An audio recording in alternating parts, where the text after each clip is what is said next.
বিশ্বব্যাপী ছড়িয়ে যাওয়া করোনা ভাইরাসের মতো অণুজীবকে রুখে দিতে সবাই যে যার মতো করে চালিয়ে যাচ্ছে। আবার সুনামগঞ্জ নদীর ওই পারে আরেকটা সংগঠন আছে ফেনীবিল সমাজ কল্যাণ সংস্থা। আমি প্রতিটা সংগঠনের সাথে ওতপ্রোতভাবে জড়িত। নদীর উত্তর পারে 5টি ইউনিয়নের লাখো মানুষের চলাচলের জন্য সুরমা নদীতে হালুয়াঘাট দারগাঁও এলাকায় দ্রুত সেতু নির্মাণের দাবিতে মানববন্ধন অনুষ্ঠিত হয়েছে। জেলা প্রতিনিধি মাহতাবউদ্দিন তালুকদার, সদর উপজেলা পরিষদের vice chairman advocate Abdul Hossain.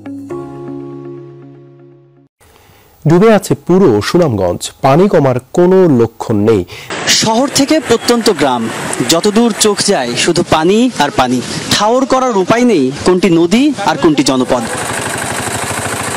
5 দিন ধরে পাশের বাড়িতে যাচ্ছে না, খুবই দুঃখ হচ্ছে। সুনামগঞ্জের প্রত্যেকটি বাড়িতে ঘরে ঘরে পানি, এখানে থাকার কোনো ব্যবস্থা নেই, খাওয়ার কোনো ব্যবস্থা নেই, প্রত্যেকের ঘরে হাহাকার চলছে।